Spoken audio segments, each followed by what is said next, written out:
Dream like that of the song. Yeah, it's okay. We could just get going. Yeah. Give it another minute. Welcome back, everybody. Yeah, it's so great to finally be here live again after this total extravaganza that we've had over the last 2 months. Take some time to repurpose our Monday stable table. Give people an opportunity to get back into the rhythm of tuning in every Monday. So super excited. Yeah, it's great. It feels good. It feels good. This is the first live show in what? I mean, we've missed multiple weeks.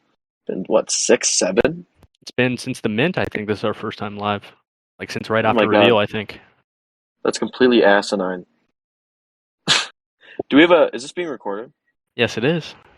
Oh wow, very nice. I know you gave a quick update for everybody, but when you were on the last one, but good to see you back in one piece from your extravaganza. Yeah, I've been in Europe for 2 months, guys, and I made it back alive in one piece. Despite all the odds, and it's just great to be here. Currently in Aspen, Colorado. Squid is probably gonna make fun of me in 3, 2, 1. Yeah. By the way, Squid, how'd you get that name? Yeah, we were just talking about that before you joined. Funny story. My pop started calling me Squid, so I've been running with it. I have no clue how he came up with it one day, but listen, we're here. I'm not complaining. No backstory to it at all. I think that's an excellent origin story there. Thank you. It means a lot. That's very beautiful. Well, let's jump back into it, shall we? Let's jump into it with some midsummer updates. Yeah, do you want to start us off with our nice quotation AMA recap at the beginning? Of course. Well, I couldn't forget. Welcome back to the stable table. This feels so good. Let me just say this quick. This feels so good. Welcome back to the stable table, where we, the members of the Silks team, gather each week to bring our community valuable information, out of this world discussion around all things Silks and Web3. Did we have some sort of famous writer write that little piece? I think it's just. Yeah. Nah, I don't think so. I'm not sure. No. Okay. Let's jump into it. So first, real quick, from this midsummer recap, I thought this is a good opportunity. It's literally mid-July right now. We haven't spoken all of us together live in a long time, so I think it's a good opportunity to talk about the state of the market. I know Dan touched on it last week, but from our point of view, from the community team, just kind of wanted to get your thoughts on real quick the current value of our avatars as well as Project Skyfalls. Just a quick overview for our community members. If you were to have minted a Silk avatar, a Genesis avatar, as part of our whitelist back in late April, you minted at a price of 0.15. And I want to preface, this little conversation by discussing a philosophy that Dan actually showed me. And when you look at the market this way, it allows you to make more clear decisions in terms of deciphering between crypto and fiat. But when you look at ETH and you compare it, you compare ETH to ETH, and it's something that we talk a lot about as a team. Because everybody in this call, everybody as part of this community, has some sort of innate belief that crypto will be successful in the future. So these small dips and gains, we'll talk about how it's looking, in this current moment, are really not something to be worried about, right? But we look at the avatars now sitting at a floor price of about 0.5. Some of our community members have deciphered based on speaking with the community in the marketplace chat, that an unsold or an unclaimed avatar is going for more than 1 ETH, I think, which is awesome to see. But on the other side, when you look at the value of these pyramids, right, those are almost 0.5 in themselves, right? So obviously the community is waiting for some more information, in terms of reveal in these next few weeks. But it just comes down to, what is this created for our Silks avatar holders, right? They were able to claim these Skyfall pyramids for free, right? And look at what's actually created to them, right? The ability to sell stuff. And, I see trades going down every day on there. Obviously, it's not anything too crazy, but people are picking pyramids up. So what do you think about that? I mean, talk about, it was an excellent way to bring value to the community and giving back to those to early adopters, which I think is so integral to any not only just uh, entity, but especially like an NFT project, because Web3 is so inclusive and really rewards early adopters, the true believers, and it's really interesting to watch how the market, values avatars with unclaimed pyramids. And what's the ROI on this, by the way, for the early minters? What is it, like 6 times? So, I mean, that's kind of the purpose of me putting this segment into the slide, right? When you look at, if somebody were to buy one avatar, right, not even, incorporating, the 3 maximum for the whitelist. If somebody were to have just bought in one, even as at public sale, right, just being conservative, if somebody had bought in one at 0.2, okay, they can sell their avatar today for 0.49 almost instantly. Anything below, 0.5 gets bought pretty fast, at least in the last month or so. And then on top of that, you get a free claim to a pyramid that's also selling for close to 0.5, 0.4 ish. Right. So a 0.2 investment into, close to 1 ETH in assets on the face is nothing to joke about when we're looking at our project, from an overhead view, which we like to do on this show. So. Mm-hmm. Yeah, just super super value building, and I can't wait until the actual the actual Project Skyfalls is revealed, because to be honest, I think these things are undervalued. It's a I think I'd go so conversation far for as to another say, day. this is a conversation for another day. I don't want to get too deep into it. I might say something I can't say. Just very excited, dude. I'm very excited as well, and I'm very happy we're amazing. back doing the show. It's amazing. There's some exciting things coming up. you know? So the next 5K avatars. So our committee meeting with our inaugural committee meeting with our game theory committee is actually kicking off tomorrow. So a bit of information for all of you guys in the chat. They're going to be discussing a lot of imminent things on our radar in terms of some of the things that Dan mentioned that we're looking at, just in terms of the in-game economy and just some ways that we're going to present a lot of this information to the community. So we're really excited to be getting some valuable feedback from a lot of individuals who we have a lot of respect for and believe that their opinion is kind of cognizant of the community as a whole. So the avatar sale, all this information is going to be pushed out to you guys, as Dan said, over the next couple of weeks via the committee. The next thing is LA Expoverse. So we held the giveaway for our tickets. We're going to be posting some more information about individuals who are interested in attending the event, maybe LA natives, people in California that want a chance to come and hang out with us. I'm going to be there. Squid's going to be there. There's going to be a bunch of people from the Silks team. We got a bar booked out on Friday the 29th for community members to come hang out, and it's going to be really awesome. So I'm super excited to hear from anybody that may be possibly attending. And if you have plans to attend and you want to hear more information about what we're doing at Silks, feel free to open up a ticket. We'd love to connect. We've had a couple people from the community already do that. Holders that are letting us know they're going to be in town. So super excited. It'd be so amazing to meet IRL. Absolutely. Right currently, you guys know, I just went to Europe. I don't really have my own money anymore. I'm trying to get to this LA thing. I'm gonna try. I'm pushing, man. I'm pushing. Even though Squid will make fun of me for being an Aspen. Can we get a? So is Europe? Where else? Europe. You're in Aspen now. What else? Aspen. I'm about to be in Boulder. It's just skydiving yesterday. Yeah, skydiving yesterday. You're drinking a scotch. Drinking a scotch on a balcony. Look at you. It's very. Do you get a cigar going right now too? Not right now. I'll have one in an hour or so. Let's not jump the gun here. But I'd love to meet all of you. And if I can't make it, I'll see you on the other side. And you should go meet Ben, because I'm sure he'll wear something very cute. We were already just talking about that. The guys wanted me to dress up as a queen. Just a little information for you guys. Anyway, if we have 50 messages in general chat right now, have Ben dress up in a, whichever avatar outfit you guys want to put. We'll make it happen. 50 messages. And if you want to do it, I'll send a picture of me in one. Before back to the program. Before Gavin gets too carried away. But Dan was super excited to, announce that, we're on track for our horse mint to occur in mid-September with the reveal in October, just as we were transparent about from the very beginning.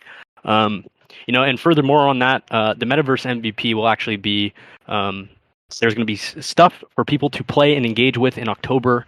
We're super excited to be, introducing the first look at our Metaverse a lot earlier than expected.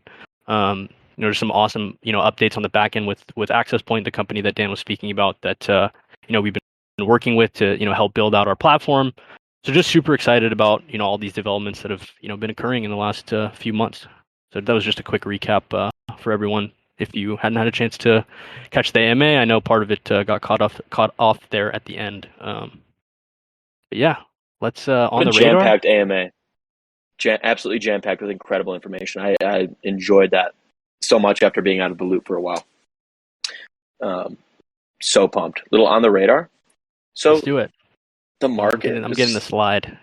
Oh, you get the slide up there. Get the slide. Return of the bull? Question mark. So ETH is having a little turnaround, as you guys may see, and while everyone is very optimistic, unfortunately, I think I'm a little pessimistic overall. So we have a little ETH turnaround in 48 hours after reading articles. Kind of came to the consensus that this is because of the Ethereum, merge into ETH2, which is proof of stake, and this sort of come here. Let me pull up my notes there. This peeps. Getting the slide in there right now. Sorry, guys. Awesome. All right. So just in some positive news to go before this discussion. So we have after the first time in 5 weeks, the total market cap for crypto assets is finally above $1 trillion as of today, Monday. Wow. Yeah, it was below for a while. Like those were some dark times. Like, that hadn't happened in so long. Okay, so back to Ethereum. So the merge does not have a timeline, but some Ethereum core developer suggested that, there's some final, like, quote-unquote dress rehearsals going on with testing ETH 2.0, because a lot of testing has to go in, obviously, because if there's a bug and it actually gets deployed to the network, that would be a huge catastrophe. So it's getting tested up the wazoo, and there are some final, quote-unquote dress rehearsals, and this language coming from a lead developer from the Ethereum team that it's a final dress rehearsal makes it seem to the public that the testing is sort of coming to a close, and someone stated that if this test proves successful, that an official merge could occur the week of September 19th. So I guess people are getting very excited about the Ethereum merge, and that's why investors are buying in again. People. That's why the price is climbing. But overall, the economy is, as we all know, it's in the shitter. Inflation reached an all-time high in the past 20 years. And it doesn't look like things are going to get better anytime soon, especially with macroeconomic factors like Russia. And, there's just so much stuff. And I'm kind of just regurgitating what I hear on YouTube from people who are smarter than me. But the outlook seems pretty negative short term. Obviously, if you're in this call right now, you believe in the longevity of these crypto assets, especially Ethereum. So road bumps, dollar cost average, that's my spiel. What do you guys think? I have a limit order in at 1550. You're taking some profits, my friend. Yeah, we were just talking about this a little bit before. Just trying to capitalize on some gains in the short term. Obviously not financial advice to anybody. But if you were, lucky enough to purchase some ETH, a couple weeks ago or a week ago, you've seen some, fair increase, just in the short term. So what I've done is I've set a price that I think is a little bit too high for the current situation, with these macro, economic issues at the moment in the world that Butters just touched on. So I have a limit order in. I'm just trying to capitalize on some of this profit while I can, just because I'm anticipating it to kind of, flatten back down to kind of where we've been at over the last few months, but just kind of not leaving some profit on the table, with the intention of reacquiring some of the assets in the future is my strategy. So just for anybody that's curious, this is it's a great thing to see a little bit of recovery in these last couple of days. But as a team, between the two of us, we don't really think that this is sustainable, for the next few weeks, just due to what's going on macro wise. Yeah. It's not. Out of curiosity, are you keeping these tokens that you have, are they in an exchange, or do you have them on like your hardware wallet? You're going to sell them on an exchange, take your profits? I converted everything to Tether, my profits. Oh yeah. Holding it stable for the moment. Oh cool. Cool.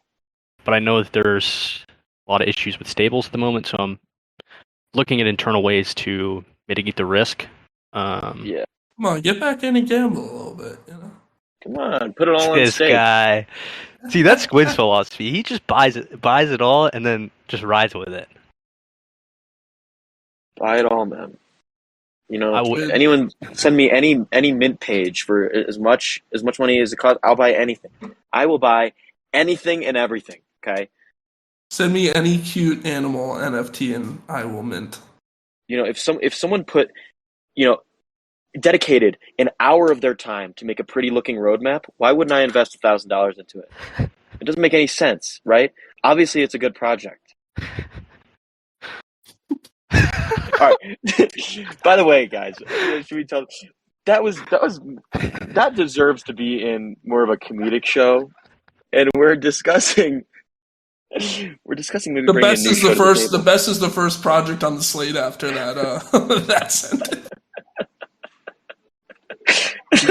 We're developing a. Should we tell them the name of the show? Is it We finalized? should tell them the name of the show. Yeah, this Alright, you literally go got for it. brainstormed 10 minutes ago. And it's perfect, so we're going with it. More cowbell. Let's get into Wizards. Okay, Let's get into Wizards. That's a tease, though. More Dowbell coming soon to a screen near you. This project. So Gavin sent this project to me. What, last week? I think. Yeah, I was actually originally sent this from Benny.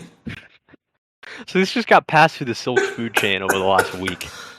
So this was a free mint, but it had some very interesting handicaps to it. So there was a huge encouragement from the developers to for the holders to be releasing or listing their NFTs at a super high price. So essentially, what they did is they created an airdrop or a partner like token to their NFT project. And in order for you to be able to mint these tokens, or they were called skulls, you were incentivized to report NFTs to be burned. So let me get into that a little bit more.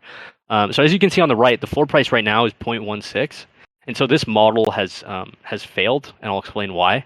But I couldn't get a screen cap at the time, unfortunately. But for a while, you weren't allowed to list this NFT for lower than 3.4 ETH. So extremely high. Obviously, you have to pay gas to authorize the item for transaction. So when you go on the website, you go on OpenSea, you list it. If you list it for lower than 3.4, these people could then come into the portal on the website, report your NFT, and then what happens is if there's enough consensus, meaning enough people are voting on that NFT, meaning it's proof, like on proof of stake, which is part of the blockchain. This is kind of how our mining system is going to work in the future. But consensus agreed, and so that NFT that's listed below the floor is just burned. So the person is no longer allowed to use it; they're not allowed to sell it. But essentially, the community elects for it to be burned in order for them each to process their individual skulls. So what the hell? First of all, listen. Weird. I just got a personal message. Benny wants everyone to know that he's holding strong. Okay. Fuck, I'm dead, dude. He's holding strong. He's a believer. That's good to see. Okay, Well, Benny, I wish what you is luck. this?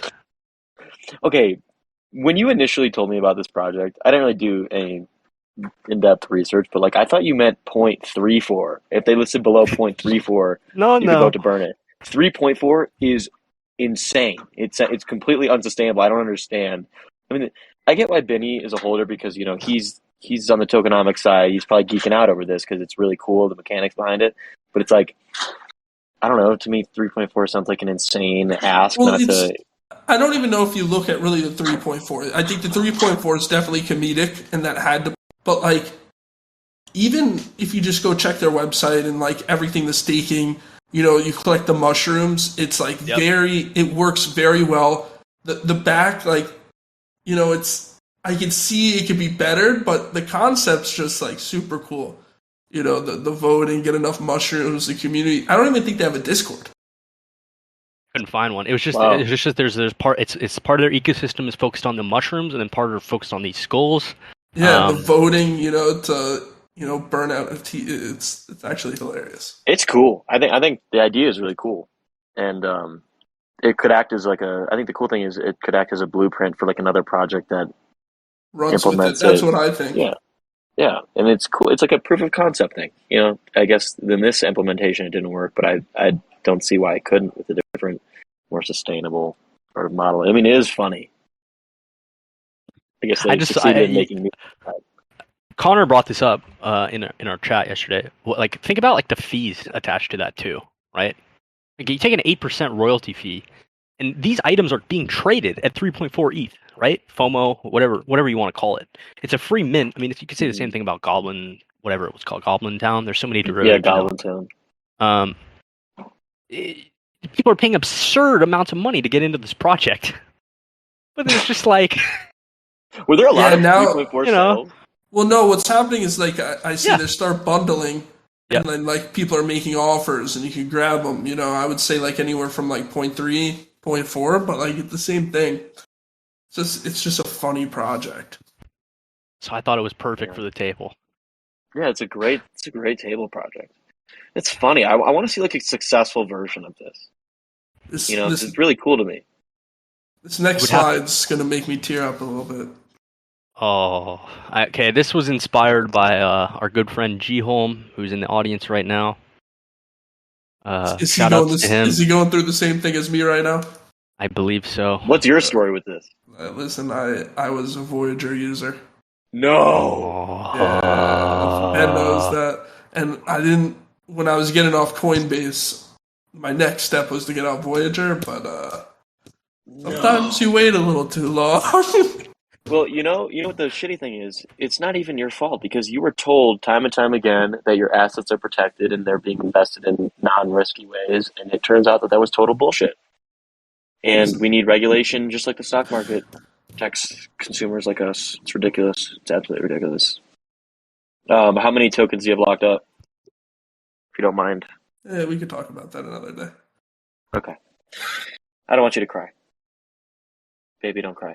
Yeah, this is really I still have my silks though, so that's all. Yeah, you got the silks. That's in all. Your non-custodial wallet. We love to see that. We would love to see that. Okay, so not your keys, not your ETH. This is a hashtag that I manipulated from some YouTuber I saw that said "not your keys, not your Bitcoin." So the problem here is that you go with these companies, Voyager, Celsius, and you stake your Ethereum with these private companies thinking that you still own your ETH or whatever tokens that you're staking for a % return per year on your investment they promise you. But many people didn't and don't understand that all you own after giving your tokens to these companies that you generate a return on, all you own is an IOU for those tokens from those companies. So when shit hits the fan and these companies can't repay everyone's IOUs plus the interest that they promised the consumer, you get insolvency, bailouts are needed, and people can't get their money. And so all these crypto lending companies have been really interconnected during the bull run, which is good when the market is doing really well. They're building off each other. But when shit hits the fan, like now due to macroeconomic factors, they fall like dominoes. And that's what we've seen. We've seen Three Arrows Capital, Voyager, Celsius. It's downhill. So when you own your keys to your tokens, for example, having a hardware wallet like a Ledger or a Trezor, or even a non-custodial wallet like MetaMask, and you have your tokens in there. Granted, you're not earning an APY on those because they're not you're not like locking your tokens up with a company like Voyager or Celsius, but you truly own your assets, and you can't be screwed over when shit hits the fan because you own them. Yeah, you can be screwed over because the price of ETH hits zero, perhaps, but at least you own your tokens. So then moving on to some Voyager, just to give a recap to I don't know, maybe we don't need to go into the specifics, but just for me to spill my rant. So they had 2.7 million verified users. They promised a 9 to 10% return if you lent your crypto to them. And they quote unquote said Voyager would only lend to trustworthy people. They claimed that they can make it through bear markets because they only did business with trustworthy people. This is a red flag, obviously. They had huge influencers and celebs like Mark Cuban promoting for them, spent tons of money in ad spend. People never really understood the risks. They claimed to be low risk. However, 50% of their portfolio loans were given to Three Arrows Capital. 50% of their assets were locked up into one hedge fund. And we all know what happened to 3AC. They went under because of Terra Luna. Three Arrows Capital was investing heavily in Terra Luna. Terra Luna collapsed. Therefore, 3AC got effed, and then you got Voyager. This is the domino effect. So in the latest attempt to solve their problem, they declared Chapter 11 bankruptcy. This isn't really traditional bankruptcy. It's not a death sentence where you have to sell everything. It's more of a restructuring to help you pay off debts. It's more of a pause in the company. So Voyager's plan basically is to print more Voyager bucks or shares of Voyager. According to YouTuber CoffeeZilla, brought up an interesting point. If their plan is to print more Voyager bucks so that people buy them and then they can pay off debts, what is the value of an insolvent company? Why would anyone want to buy Voyager bucks if Voyager is appearing to be insolvent? I don't know how that's going to play out. And then this is where it gets fucked up for me, because on the Chapter 11 bankruptcy form with both Voyager and Celsius, Chapter 11 bankruptcy is not for companies that deal with securities, which are have to deal with SIPA, SIPA, which is a protection act that protects basically ensures that investors are paid first in the event of insolvency. So it protects the consumers like us, and so they're not on the bankruptcy. So they're not filing for bankruptcy as a traditional brokerage, because a traditional brokerage cannot file for Chapter 11. And under SIPA liquidation, Voyager. Okay, I'm getting mixed up. Anyway, they're going with this way so that we don't have to cease operations and they don't have to pay investors first. They're claiming that they're a crypto broker and they don't deal with securities, which is a huge gray area. Do you guys think that? I mean, crypto assets are obviously. I think they should be treated like securities. It's very obvious to me, and it just seems like all these companies are trying to loophole, and everyone's kind of dancing around the subject. But I think that we as investors need the protections that come with dealing with brokerages that deal with quote unquote securities. I mean, I think regulation is honestly is part of the biggest issue that we're having as a community, right? Yeah. It's insane that this can happen. What's my question for you now, I guess, is what are the next steps that I guess crypto holders in general take with this knowledge, right? We discussed what happened with Coinbase. Obviously, these exchanges are susceptible to, I don't know if regulation's the right word, because it is, but it's more than that. You know what I'm trying to say? Yeah, I got you. Yeah, I mean, I think that next steps is, it's unfortunate that it seems like this kind of had to happen, right? These private companies were not obligated to inform investors about how they were generating such wild returns. They were investing in risky assets while they were telling everyone that they were investing in low risk assets. And so this sort of, this forces regulatory agencies like the SEC to come in and create regulation. And so I think for investors, this is a learning point to believe if it's too good to be true, it probably is. Generating 9 to 10%. I think Celsius was promising up to 13% return. That's not going to happen if you're investing in non-risky assets. It is insane for them to claim that. And while it's insane for people to believe it, they were told something from a company that was lying to them. And God, if it's too good to be true, it probably is, and we need regulation. That's really what it comes down to, and it's really unfortunate. It's really shitty. Kind of makes me really pissed off. Actually, it's annoying. You want to talk? I mean, we talk about Celsius as well. I mean, I just put the Celsius slide up as well. I know you kind of got into that too. Yeah, so Celsius, pretty much the same deal. They filed for Chapter 11. However, from their words, they filed for Chapter 11 protection and financial restructuring. It's literally the same thing as Chapter 11 bankruptcy. They hired the same lawyer as Voyager, as cited on their bankruptcy form. And the guy's name is literally Sussberg. His last name is Sussberg. that's sus. So let's be honest. Like the guy's name is fucking sus, bro. I just wrote my notes Thus is to in go the over this. name. I mean, sus is in the name. So Celsius has screwed over investors because they have again, I got this info from CoffeeZilla. Uh, they have this thing called HODL mode in their app, which is basically where you can freeze your assets for a set amount of time, starting as short as a day, to earn more return. And the weird thing is that even after all the news came out that they were insolvent, they pushed the HODL mode even harder on their app with pop-ups like HODL mode to earn more Voyager or to earn more Celsius tokens. It's insane. Plus, there's huge alleged with I mean, I say alleged, proof has come out. They haven't Sussberg. been found. Yeah, sus. It's sus as Sussberg, fuck. yeah, That Sussberg. this dude, what's his name, Mashinsky, he pumped and dumped Celsius tokens. The head of DeFi staking, whose name is Jason Stone at Celsius, is now suing the company for claiming to be profitable when in reality they were not. They claim to make high returns to pay off previous debts, while the founders sold tokens for profit. And in the filing, this previous head of DeFi staking, Jason Stone, even calls Celsius a Ponzi scheme. I mean, It reminds me of Terra Luna a little bit. Totally. Do, we talked about that when you were gone. This guy Do Yeah, Kwon Doquan. literally depegged his own stablecoin. But these guys are just taking profits off the table left and right while their community, not even working on some sort of bridge or, working through these regulations from the legal perspective. Obviously, there's a limited, amount they can do on the technology side. Right. But it's two different ways of attacking the same issue. You know what I mean? Yeah, it's fucking it's crazy. And what sucks the worst is that since there's no regulation, the investors they're uninsured, so they get paid last. So the company wants to pay themselves first. They need to pay the creditors who they owe money to, like big banks, other big companies that they took out loans, and the investors come last. The investors get screwed over. But the story with Celsius and Voyager, it's interesting to watch it unfold because it's not over. They're not. We say they're insolvent. They're not. They're technically not proven insolvent.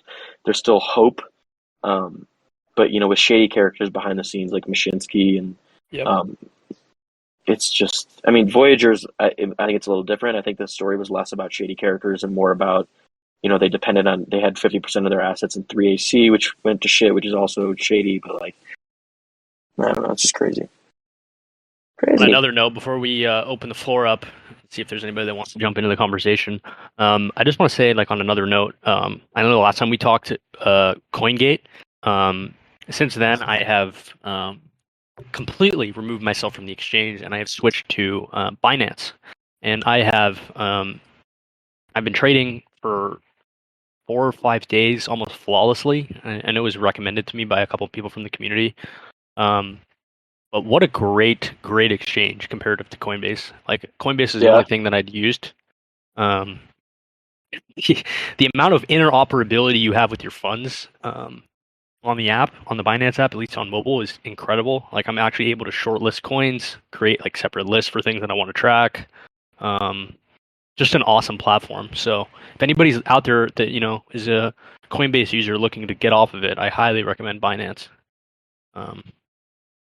Yeah, that's awesome. So what do you think? What part of Binance are you using most? You're using that tracking feature, and are you using that to look at assets that you're into buying, or how are you using it? Are you tracking ETH versus coming up with cool charts, or just fun to dick around in it?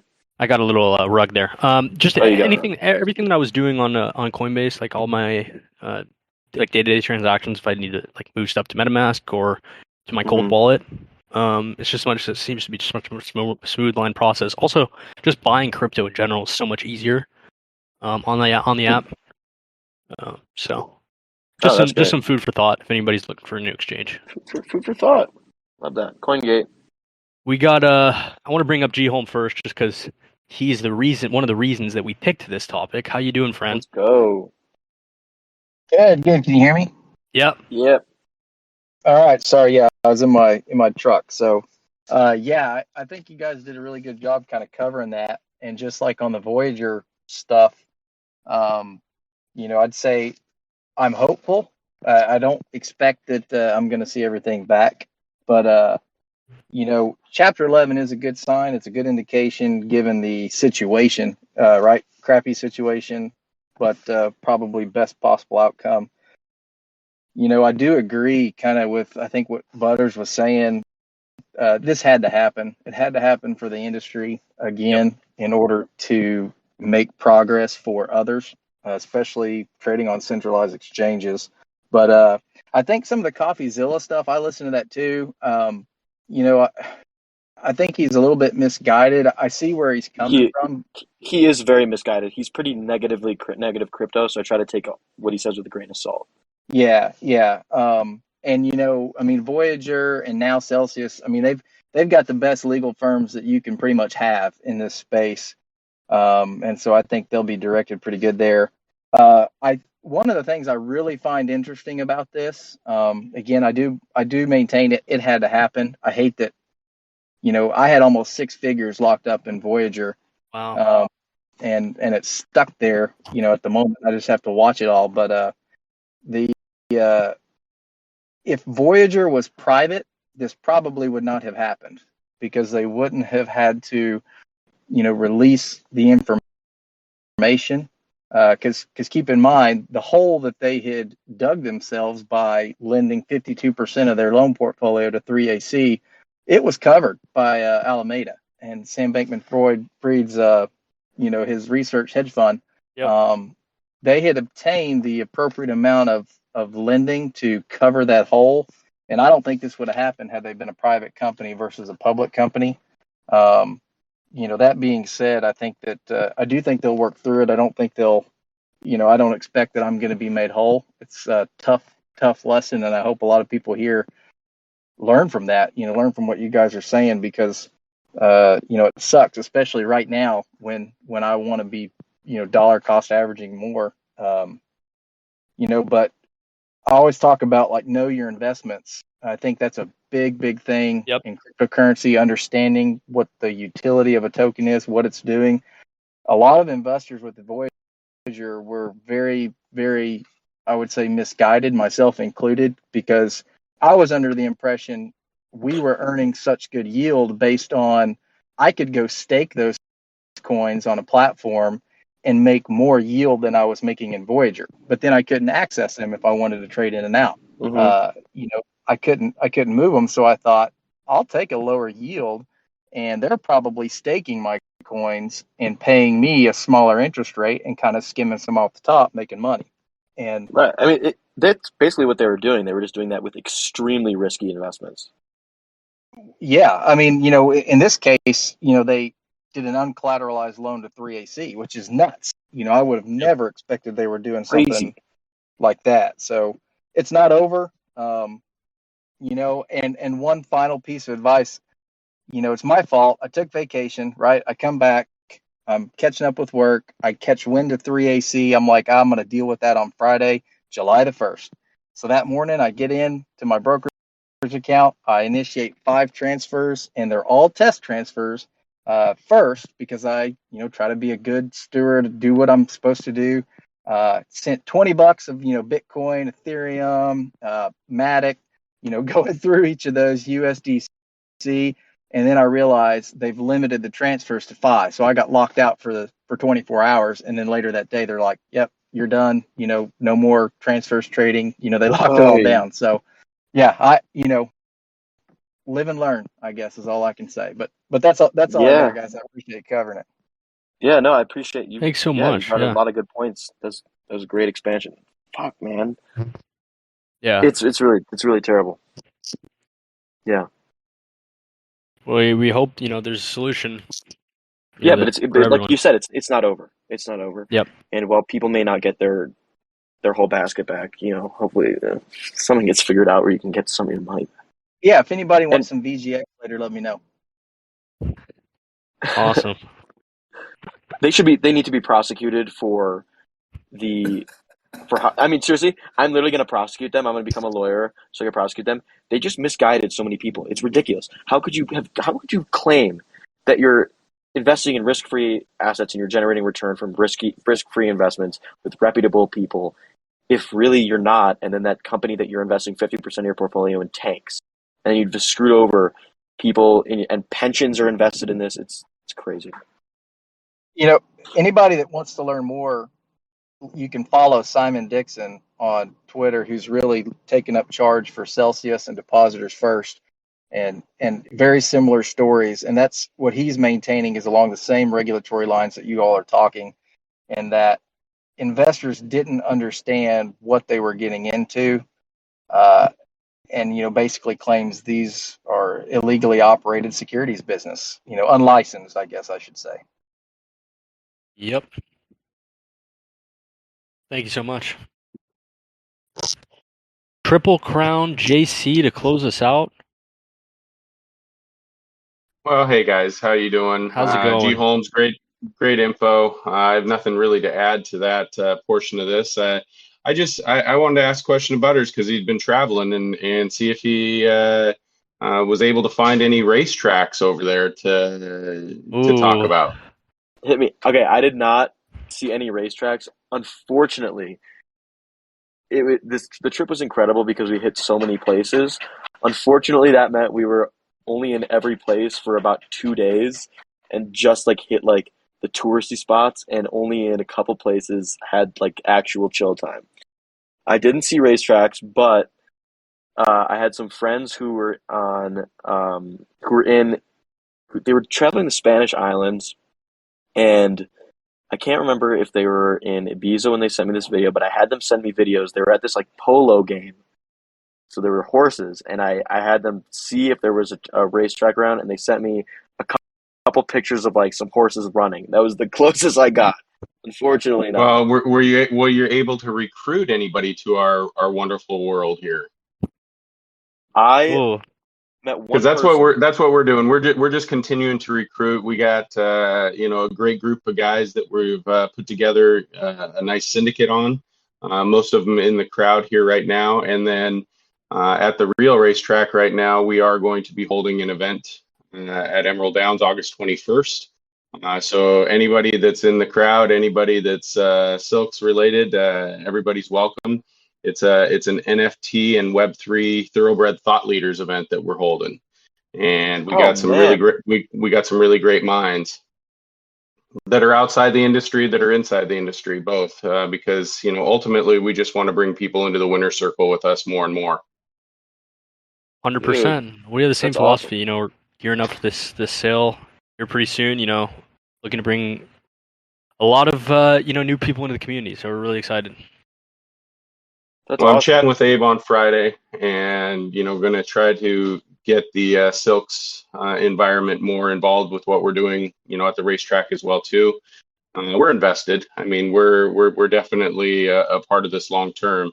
And as you guys can see, our avatar, just continues to ride on a weekly basis in the real world. Awesome to see. When I saw the Silks for the first time, it was incredible. So keep doing you, and we appreciate your hard work. Maybe if you like them so much, you should throw them on at LA Expos. Oh, that's a good idea. If we could get some representation down there, I definitely will. Some of our dev team is going to be at Comic-Con and has a booth at Comic-Con this next week, I think it is, in San Diego. And I've been trying to get them to commit to head up to LA too. Awesome. We'd love to see you there. So. Well, appreciate you guys. We have 10 horses in the barn right now, and we're just continuing to look to expand. So people can find us on Twitter and everything as well too. So. Hell yeah. Absolutely. All right, Absolutely guys. Love what you guys are doing. I just wanted to say, before we wrap the show up, we're back, like I said at the top of the show, back to our, regularly scheduled Mondays. It's awesome to see, so much of our, past stable table community still here. So, just looking to continue to, build this audience with some momentum, and we have a great time putting this on for every week. So thanks everyone for tuning in. Thanks so much, peeps. It was great talking to you. The Good to be back.